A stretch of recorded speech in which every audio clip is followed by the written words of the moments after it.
The next question posed is by Junaid, India, but living in Kuwait.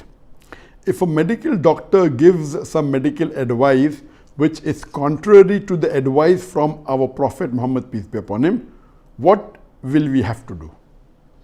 I ask this question because my wife, she's pregnant, has been advised by the gynecologist to lay down by directing towards her left side in order for the baby to have blood circulation. But I heard that in Islam, sleeping by pointing towards our right side is Sunnah. Could you please educate me, sir?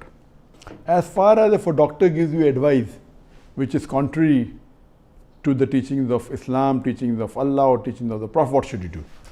Basically in Islam there are 5 categories of things. One is which is fard, which is compulsory. One which is mustahab, as we say as sunnah, which is recommended. The third is mubah, that is permissible, optional. And the fourth is makruh, that is discouraged. And the fifth is haram, which is prohibited. When you do what is fard, if you do it, you get plus point. If you don't do it, you get negative points.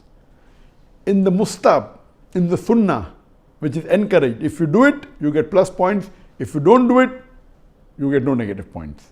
Mubah is permissible, optional. Whether you do it or you don't do it, there is no negative, there is no positive points. As far as makruh is concerned, which is discouraged, if you don't do it, you get positive points. If you do it, you get no negative points. And the last is haram. If you don't do it, you get positive points. If you do it, then you get negative points. If a doctor gives you advice and tells you to do something which is fard, that is good. Suppose the doctor tells you, fast for one complete month, and it is Ramadan. Either you have to fast, the doctor tells you or not. So doctor tells you something which is fard. Whether doctor tells you or not, you have to do it. If doctor tells you something which is a sunnah or which is mustahab, for example, doctor tells you, sit and drink water. It is good for your health. And you sit and drink water. Whether doctor tells you or not, it's a sunnah. And the Muslim should do it as far as possible. So there's no problem at all. If doctor tells you something which is mubah, which is permissible, optional, no harm. If the doctor is an expert, as long as the doctor is qualified, follow it. Now the basic precaution comes in the last 2 sections. If the doctor tells you to do something which is makruh or something which is haram. If the doctor tells you to do something which is makruh, you have to first analyze why is the doctor telling you. And if the doctor is telling you something which is not recommended by the Prophet, it is not encouraged, you have to do a research and see whether the doctor is telling correctly and you follow it. Because if you do something which is makruh, you don't get negative points. If you don't do it, you get positive points. But the Quran at the same time tells you, فَاسْأَلُوا أَهْلِ الذِّكْرِ إِن كُنتُمْ لَا تَعْلَمُونَ in Surah Anbiya, chapter number 21, verse number 7, and Surah Nahl, chapter number 16, verse 43, that ask the person who is knowledgeable. So if a doctor who is a knowledgeable person, you have to confirm that he is a good qualified doctor, he is not a quack and not just telling something which is out of the way. There is no harm in doing what the doctor tells you, even though it is makruh. If doctor tells you something which is haram, then you have to weigh the pros and cons. That is it something which is life-threatening? For example, if the doctor tells you that take this alcohol, it is the only medicine that will save your life. Having alcohol is haram, but it's the only medicine that can save your life. So what you have to do, you have to do little research. That what the doctor is telling, is it really true? If the doctor is telling you something which is generally haram, anything which is haram, but because your life is in danger, automatically that becomes halal for that time. Like Allah says in the Quran in no less than 4 different places.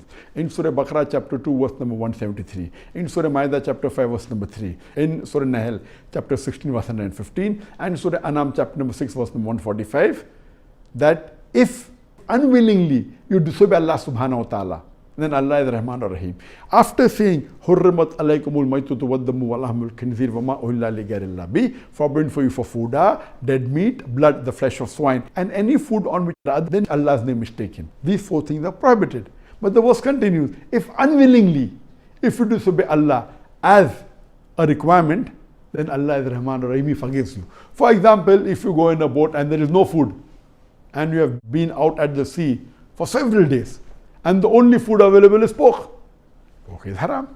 But that time to save your life, having pork becomes permitted because it's going to save your life. But the moment you come to shore, pork again becomes prohibited. So similarly, in this situation, the doctor tells you that alcohol is the only medicine that can save you. You have to research. Is the doctor what he's saying is right? Is there any other alternative? If there is an alternative, for example, the homeopathy medicine contains alcohol. But homeopathy medicine is not the only medicine that can cure you. So if you go out of the way and have homeopathy medicine, it is not Islamic. Because most of the homeopathy medicine contain alcohol. Suppose if you have cough and if the cough syrup contains alcohol, you should not have that. There are other alternatives. If you are feeling cold and doctor tells you have alcohol, have beer. Beer keeps you warm. Have honey. Honey will keep you more warm. So if there is an alternative for the thing requested by the doctor, do the alternative. If there is no alternative and that's the only thing that can save your life, so if in the situation of life and death or detrimental point, it becomes permitted for you. Quran has given the permission. If the doctor is telling you something to do which is makruh, then do your research and weigh the pros and cons.